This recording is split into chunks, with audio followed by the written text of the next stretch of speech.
Hello students, welcome to Manya education. आज मैं आप सभी के लिए लाई हूँ सीबीएसई बोर्ड कक्षा 7 की हिंदी वसंत से एक कहानी जिसका नाम है मिठाई वाला। तो शुरू करते हैं आज की कहानी को। बहुत ही मीठे स्वरों के साथ वह गलियों में घूमता हुआ कहता, बच्चों को बहलाने वाला, खिलौने वाला। इस अधूरे वाक्य को वह ऐसे विचित्र किंतु मादक मधुर ढंग से गाकर कहता कि सुनने वाले एक बार अस्थिर हो उठते। उसके स्नेहाभिषिक्त कंठ से फूटा हुआ गान सुनकर निकट के मकानों में हलचल मच जाती। छोटे छोटे बच्चों को अपनी गोद में लिए हुए युवतियां चिकों से को उठाकर छज्जों पर नीचे झांकने लगती। गलियों और उनके अंतर्व्यापी छोटे छोटे उद्यानों में खेलते और इठलाते हुए बच्चों का झुंड उसे घेर लेता और तब वह खिलौने वाला वहीं बैठकर खिलौने की पेटी खोल देता। तो इस कहानी में एक किरदार है जो कि इस कहानी का मुख्य पात्र है, जो कि क्या करता है, खिलौने बेचता है। और उसके आने से गलियों में क्या होता है, हलचल मच जाती है। छोटे छोटे बच्चों को गोदी में लिए हुए जो युवतियां हैं वो चिकों को उठा लेती हैं और छज्जों से नीचे झांकने लगती हैं। और पास ही के उद्यान में खेलने वाले छोटे छोटे बच्चे उस खिलौने वाले को घेर करके क्या करते हैं, बैठ जाते हैं। आगे लिखा हुआ है, बच्चे खिलौने देखकर पुलकित हो उठते हैं। तो पुलकित मतलब होता है खुश होना। तो छोटे छोटे बच्चे खिलौने देख करके क्या हो जाते हैं, खुश हो जाते हैं। वे पैसे लाकर खिलौने का मोल भाव करने लगते हैं। पूछते हैं, इचका दाम क्या है, और इचका।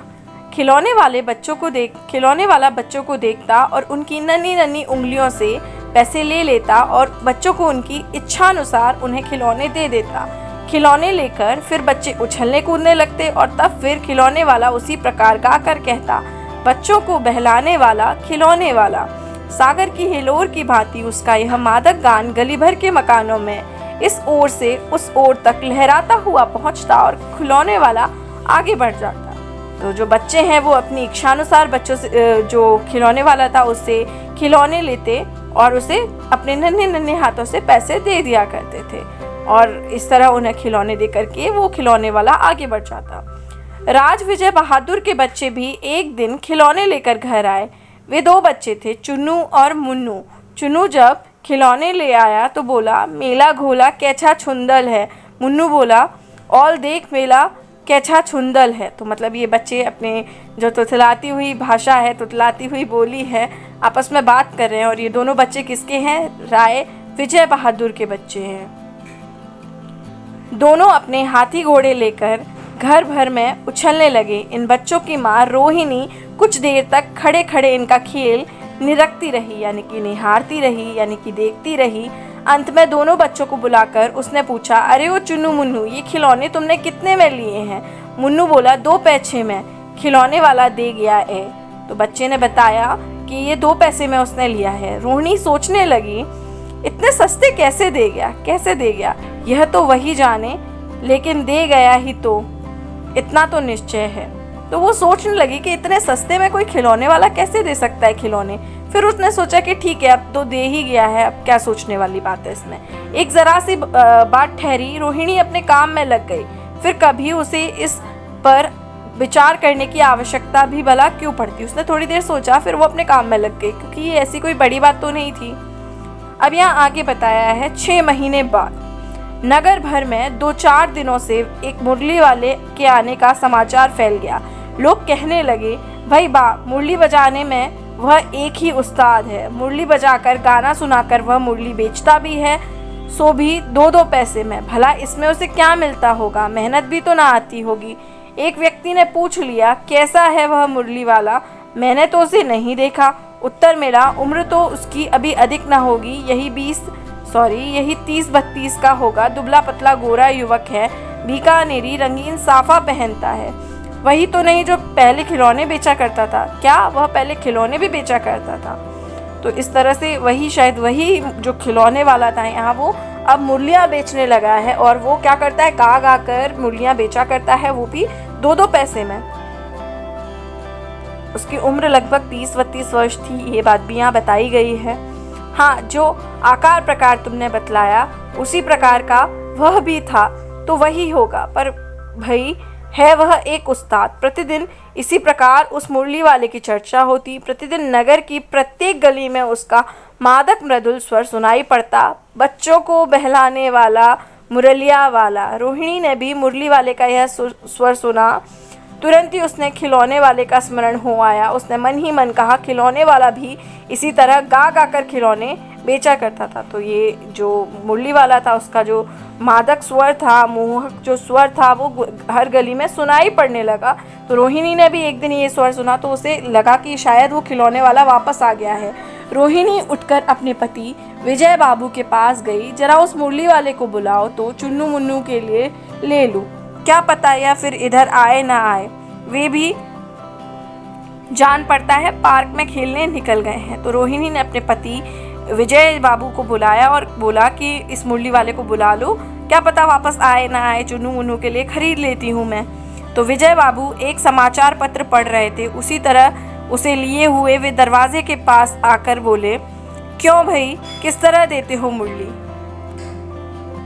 किसी की टोपी गली में गिर पड़ी, किसी का जूता पार्क में ही छूट गया और किसी की सोथनी यानी कि पजामा ही ढीला होकर लटक आई। इस तरह दौड़ते हाँफते हुए बच्चों का झुंड आ पहुंचा। एक स्वर में वे सब बोल उठे, हम भी लेंदे मुरली, हम भी लेंदे मुरली। तो अब क्या हुआ, जैसे ही उस मुरली वाले का स्वर बच्चों ने सुना तो वे दौड़े दौड़े चले आए। किसी का जूता छूट गया, किसी का पजामा ढीला हो गया।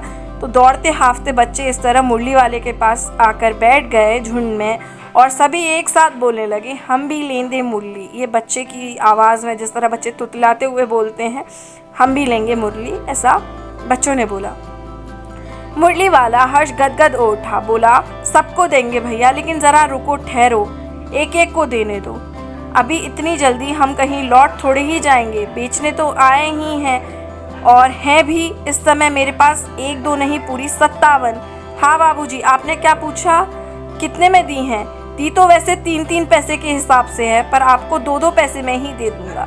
तो मुरली वाले ने जो है बच्चों को बोला, मेरे पास एक दो नहीं, पूरी 57 मुरलियाँ हैं, मैं आप सभी को दे करके जाऊंगा। और फिर उन्होंने, विजय बाबू हैं, उनको उत्तर दिया, आपने पूछा कितने में दी हैं? तो वैसे मैं 3-3 पैसे में देता हूँ, लेकिन आप हो तो मैं 2-2 पैसे में दे दूंगा। विजय बाबू भीतर बाहर दोनों रूपों में मुस्कुरा दिए। मन ही मन कहते हैं, कैसा है, देता तो सबको इसी भाव है, पर मुझ पर उल्टा एहसान लाद रहा है। फिर बोले, तुम लोगों की झूठ बोलने की आदत होती है, देते होगे सभी को 2-2 पैसे में, पर एहसान का बोझा मेरे ऊपर ही लाद रहे हो। मुरली वाला एकदम अप्रतिभ हो उठा, बोला, आपको क्या बता बाबूजी कि इनकी असली लागत क्या है? यह तो ग्राहकों का दस्तूर होता है कि दुकानदार चाहे हानि उठाकर क्यों ना बेचे चीज़, पर ग्राहक यही समझते हैं कि दुकानदार मुझे लूट रहा है। आप भला काहे को विश्वास करेंगे, लेकिन सच पूछिए तो बाबूजी असली दाम 2 ही पैसा है। आप कहीं से 2 पैसे में ये मुरली नहीं पा सकते। मैंने तो पूरी 1000 बनवाई हैं, तब मुझे इस भाव पड़ी है। तो यहाँ पर जो विजय बाबू है और मुरली जो है मुरली वाला, उसके बीच में क्या हो रहा है, वार्तालाप हो रहा है। तो उन्होंने बोला कि तुम सबको तो बेचते 2-2 पैसे में ही हो, लेकिन मुझे इस तरह से बोल रहे हो ताकि मेरे ऊपर तुम्हारा एहसान चढ़ सके। तो उसने बोला, इसका असली दाम 2 पैसा ही है, आपको पूरा शहर है वहाँ कहीं भी आपको 2 पैसे में ये मुरली नहीं मिल पाएगी। विजय बाबू बोले, अच्छा मुझे ज़्यादा वक्त नहीं है, जल्दी से 2 ठो निकाल दो। यानी कि विजय बाबू ने 2 मुरलियाँ निकालने के लिए बोला। 2 मुरलियाँ लेकर विजय बाबू फिर मकान के भीतर पहुँच गए। मुरली वाला देर तक उन बच्चों के झुंड में मुरलियाँ बेचता रहा। उसके पास कई रंग की मुरलियाँ थी। बच्चे जो रंग पसंद करते हैं, मुरली वाला उसी रंग की मुरली निकाल देता। यह बड़ी अच्छी मुरली है, तुम यही ले लो बाबू। राजा बाबू तुम्हारे लायक तो बस यही है। हाँ भैया, तुमको वही देंगे, ये लो। तुमको वैसी ना चाहिए, यह नारंगी रंग की, अच्छा वही लो। ले आए पैसे, अच्छा ये लो, तुम्हारे लिए मैंने पहले से ही निकाल रखी थी। तुमको पैसे नहीं मिले, तुमने अम्मा से ठीक तरह नहीं मांगे होंगे। धोती पकड़कर पैरों में लिपटकर अम्मा से पैसे मांगने जाते हैं बाबू। हाँ फिर जाओ, अब की बार मिल जाएगी, दुवन्नी है तो क्या हुआ, ये लो पैसे वापस लो। ठीक हो गया ना हिसाब, मिल गए ना पैसे। देखो मैंने तरकीब बताई। अच्छा अब तो किसी को नहीं लेना है, सब ले चुके। तुम्हारी माँ के पास पैसे हैं नहीं, अच्छा तुम भी यह लो। अच्छा तो अब मैं चलता हूँ। इस तरह मुरली वाला आगे बढ़ गया। तो ये जो पूरी वार्तालाप जो बताई है वो बच्चों और मुरली वाले के बीच की है। तो इस तरह जो मुरली वाला है बहुत ही प्रेम पूर्वक उन छोटे छोटे बच्चों से क्या किया करता था, बातें किया करता था और सबको क्या दिया करता था, मुरली दिया करता था। अगर किसी के पास पैसे नहीं भी होते थे तो वो उन्हें क्या करता था, मुरलियाँ दे देता था। अब आगे की कहानी शुरू करते हैं। आज अपने मकान में बैठी हुई रोहिणी मुरली वाले की सारी बातें सुनती रही। आज भी उसने अनुभव किया कि बच्चों के साथ इतने प्यार से बातें करने वाला फेरी वाला पहले कभी नहीं आया। फिर वह सौदा भी कैसे सस्ता बेचता है, भला आदमी जान पड़ता है।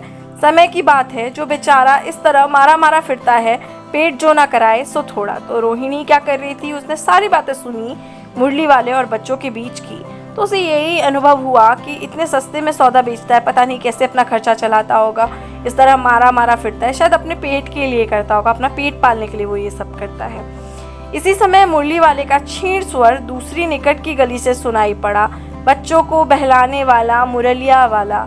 रोहिणी से सुनकर मन ही मन कहने लगी, और स्वर कैसा मीठा है इसका। बहुत दिनों तक रोहिणी को मुरली वाले का मीठा स्वर और उसकी बच्चों के प्रति वे स्नेह सिक्त बातें याद आती रहीं। महीने के महीने आए और चले गए, फिर मुरली वाला न आया। धीरे धीरे उसकी स्मृति भी क्या हो गई, क्षीण हो गई। इस तरह धीरे धीरे जो उसकी याद थी वो रोहिणी के मन से क्या होने लगी, गुम होने लगी, धीमी पड़ने लगी। अब 8 मास बाद सर्दी के दिन थे। रोहिणी स्नान करके मकान की छत पर चढ़कर आजानुलंबित केश राशि सुखा रही थी। इस समय बीच की गली में सुनाई पड़ा, बच्चों को बहलाने वाला मिठाई वाला। तो अब क्या था, रोहिणी, ठंड के दिन थे, रोहिणी ने क्या किया, अपने जो बाल थे उनको वो सुखा रही थी मकान की छत पर चढ़ के। उसको सुनाई दिया एक स्वर, बच्चों को बहलाने वाला मिठाई वाला। मिठाई वाले का स्वर उसके लिए परिचित था। झट से रोहिणी उतर आई। उस समय उसके पति मकान में नहीं थे। हाँ, उनकी वृद्धा दादी थी। रोहिणी उनके निकट आकर बोली, दादी, चुन्नू मुन्नू के लिए मिठाई लेनी है, ज़रा कमरे में चलकर ठहराओ, मैं उधर कैसे जाऊं, कोई आता ना हो, ज़रा हटकर, मैं भी चिक की ओट में बैठी रहूंगी। तो मिठाई वाले का स्वर सुनकर वो भागी, क्योंकि वो समझ चुकी थी कि यही वही खिलौने वाला है, ये वही मुरली वाला है। तो उस समय कोई था नहीं उनके घर पर, उनके पति नहीं थे। तो उन्होंने सोचा वृद्धा दादी को ही बोल देते हैं, जो चुन्नू मुन्नू की दादी थी बूढ़ी, उनको बोल दिया। तो उन्होंने ठहराया उसे कमरे में। दादी उठकर कमरे में आई, बोली, ए मिठाई वाले, इधर आना। मिठाई वाला निकट आ गया, बोला, कितनी मिठाई दूँ माँ? ये नए तरह की मिठाइयाँ हैं, रंग बिरंगी, कुछ कुछ खट्टी, कुछ कुछ मीठी, जायकेदार, बड़ी देर तक मुंह में टिकती हैं, जल्दी नहीं घुलती, बच्चे बड़े चाव से चूसते हैं। इन गुणों के सिवा ये खांसी भी दूर करती हैं। कितनी दूँ? चपटी गोल पहलदार गोलियां हैं, पैसे की 16 देता हूँ। तो अब दादी ने जैसे ही ठहराया और उससे भाव किया, मोल भाव पूछा, तो उन्होंने बताया कि इस तरह की ये गोलियां हैं और वो 1 पैसे की कितनी देते हैं, 16 देते हैं।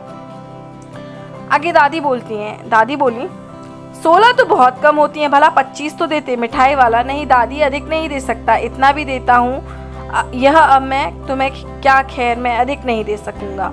तो उसने बोला कि, दादी ने बोला कि मुझे 25 चाहिए 1 पैसे की। उसने मना कर दिया कि नहीं दे पाऊँगा। रोहिणी के दादी के पास ही थी, बोली, दादी फिर भी काफ़ी सस्ता दे रहा है, 4 पैसे की ले लो, यह पैसे रहे। मिठाई वाला मिठाइयाँ गिनने लगा, तो 4 की दे दो। अच्छा 25 नहीं, 20 ही सही। अरे हाँ, मैं बूढ़ी हुई, मोल भाव अब मुझसे ज़्यादा करना नहीं आता। तो ऐसा दादी ने बोला, 20 नहीं, 25 नहीं दे सकते तो 20 दे दो 1 पैसे की। कहते हुए दादी के पोपले मुंह से जरा सी मुस्कुराहट फूट निकली। दादी ने बोला, मैं बूढ़ी हो गई हूँ, ज़्यादा मोल भाव नहीं कर सकती, तुम 25 नहीं दे रहे तो 20 तो दे दो। ऐसा कहते कहते दादी क्या कहने लगी, मुस्कुराने लगी। रोहिणी ने दादी से कहा, दादी इससे पूछो, तुम इस शहर में और कभी भी पहले आए थे या पहली बार आए हो? यहाँ के निवासी हो तुम? यहाँ के निवासी तो तुम हो नहीं। तो उसने, रोहिणी ने दादी से पूछने के लिए बोला, दादी के ज़रिए मिठाई वाले से पूछने के लिए बोला। दादी ने इस कथन को दोहराने की चेष्टा की ही थी कि मिठाई वाले ने उत्तर दिया, पहली बार नहीं, और भी कई बार आ चुका हूँ। रोहिणी चिक की आड़ ही से बोली, पहले यही मिठाइयाँ बेचते हुए आए थे या कोई और चीज़ लेकर? मिठाई वाला हर्ष, संशय और विस्मय आदि भावों में डूबकर बोला, इससे पहले मूल्य लेकर आया था, उससे भी पहले खिलौने लेकर। तुम, हर्ष मतलब होता है खुशी, संशय मतलब होता है जिसको हम बोल सकते हैं, संशय को हम बोल सकते हैं शायद किसी विस्मय या आश्चर्य में पढ़कर, है ना। विस्मय मतलब आश्चर्यचकित होकर, संशय मतलब होता है संदेह, हम यहाँ पर बोल सकते हैं संशय को, उसका एग्जैक्ट मीनिंग संदेह होता है, और विस्मय मतलब होता है आश्चर्य। तो वो इस तरह के भावों में डूब करके बोला कि पहले मुरली लेकर के आया था। रोहिणी का अनुमान ठीक निकला। अब तो वह उससे और भी कुछ अधिक बातें पूछने को अस्थिर हो उठी। वह बोली, इन व्यवसायों में तुम्हें भला क्या मिलता होगा? वह बोला, मिलता भला क्या है, यही खाने भर को मिल जाता है, कभी नहीं भी मिलता, पर हाँ संतोष, धीरज और कभी कभी असीम सुख जरूर मिलता है, और यही मैं चाहता भी हूँ। सो कैसे वह भी बताओ। अब व्यर्थ उन बातों की चर्चा क्यों करूं, उन्हें आप जाने ही दो। उन बातों को सुनकर आपको दुख होगा। तो उसने बोला कि मिठाई वाले ने कि आप इन सब बातों को छोड़िए कि मैं ये सब क्यों करता हूँ, क्यों नहीं करता हूँ, क्योंकि आपको भी उन सब बातों को दुख सुन करके क्या होगा, दुख होगा। जब इतना बताया है तब और भी बता दो, मैं बहुत उत्सुक हूँ, तुम्हारा हर्जा ना होगा, मिठाई मैं और भी ले लूँगी। तो जब रोहिणी ने आधी बात सुन ली थी तो पूरी बात सुनने को वो क्या होने लगी थी, व्याकुल हो चुकी थी, उत्सुक हो चुकी थी। उसने बोला, तुम्हारा इससे हर्जा यानी कि नुकसान, तुम्हारा इसमें क्या नुकसान होगा, मैं तुमसे और अधिक मिठाई ले लूंगी। अतिशय गंभीरता के साथ मिठाई वाले ने कहा, मैं भी अपने नगर का एक प्रतिष्ठित आदमी था। यहाँ वो अपनी कहानी सुना रहा है। मकान, व्यवसाय, प्रतिष्ठित मतलब एक अच्छा खासा, एक सज्जन व्यक्ति था, मतलब जिसके पास सब कुछ हो, ऐसा व्यक्ति प्रतिष्ठित व्यक्ति मतलब। मकान, व्यवसाय, गाड़ी घोड़े, नौकर चाकर सभी कुछ था। स्त्री थी, छोटे छोटे 2 बच्चे भी थे। वह मेरा सोने का संसार था। बाहर संपत्ति का वैभव था, भीतर सांसारिक सुख था। स्त्री सुंदर थी, मेरी प्राण थी। बच्चे ऐसे सुंदर जैसे सोने के सजीव खिलौने। उनकी अटखेलियों के मारे घर में कोलाहल मचा रहता। कोलाहल मतलब शोर मचा रहता। समय की गति, विधाता की लीला, अब कोई नहीं। दादी प्राण निकाले नहीं निकले, इसलिए अपने उन बच्चों की खोज में निकला हूँ। वे सब अंत में होंगे तो यहीं कहीं, आखिर कहीं ना कहीं जन्मे होंगे। इस तरह रहता, घुल घुल कर मरता। सॉरी, यहाँ लिखा है उस तरह रहता, घुल घुल मरता। तो जो व्यक्ति था उसने अपनी कहानी सुनाई। उसकी एक बहुत ही सुंदर स्त्री थी, 2 छोटे छोटे प्यारे प्यारे बच्चे थे। किसी तरह उनकी मृत्यु हो गई। अब वो मिठाई वाला जो है, कभी खिलौने बेचता है, कभी मिठाई बेचता है, तो कभी क्या बेचता है, मुरली बेचता है, और अपने उन 2 छोटे छोटे बच्चों को गली गली ढूंढता है। उसे ऐसा लगता है कि ये उन्होंने पुनर्जन्म लिया होगा और कहीं ना कहीं वो इन बच्चों की भीड़ में वो भी शामिल होंगे। और उसने बोला अंत में कि अगर मैं उस तरह ही रहता तो घुट घुट कर मर जाता। इस तरह सुख संतोष के साथ मरूंगा। इस तरह के जीवन में कभी कभी अपने बच्चों की एक झलक सी मिल जाती है। ऐसा जान पड़ता है जैसे वे इन्हीं में उछल उछल कर हंस खेल रहे हैं। पैसों की कमी थोड़े ही है, आपकी दया से पैसे तो काफ़ी हैं, जो नहीं है इस तरह उसी को पा जाता हूँ। रोहिणी ने मिठाई वाले की ओर देखा और उसकी आंखें आंसुओं से तर हैं। तो अब इतना जब मिठाई वाला बता चुका था तो रोहिणी ने उस मिठाई वाले की आंखों को देखा और देखा कि उसकी आंखें जो है वो पूरी भीग चुकी हैं आंसुओं से। इसी समय चुन्नू मुन्नू आ गए। रोहिणी से लिपट कर उसका आंचल पकड़ कर बोले, अम्मा मिठाई। तो चुन्नू मुन्नू आ गए और अपनी माँ से लिपट गए। मुझसे लो, यह कहकर तत्काल कागज की 2 पुड़ियाँ मिठाइयों से भरी मिठाई वाले ने चुन्नू मुन्नी को दे दी। तो उस मिठाई वाले ने वो 2 पुड़ियाँ बच्चों को दे दी। रोहिणी ने भीतर से पैसे फेंक दिए। मिठाई वाले ने पेटी उठाई और कहा, अब इस बार ये पैसे ना लूँगा। तो मिठाई वाला जो था वो पैसे नहीं लेकर के गया। दादी बोली, अरे अरे नाना, अपने पैसे लिया जा भाई। तब आगे फिर सुनाई पड़ा उसी प्रकार मादक स्वर में, बच्चों को बहलाने वाला मिठाई वाला। तो वो मिठाई वाला पैसे न लिए उसने और वो आगे बढ़ गया और उसकी वही प्यारी आवाज़ सुनाई दी, बच्चों को बहलाने वाला मिठाई वाला। तो ये एक बहुत ही प्यारी कहानी थी जो अभी हमने पढ़ी, मिठाई वाला। इसे लिखा है भगवती प्रसाद वाजपेयी जी ने।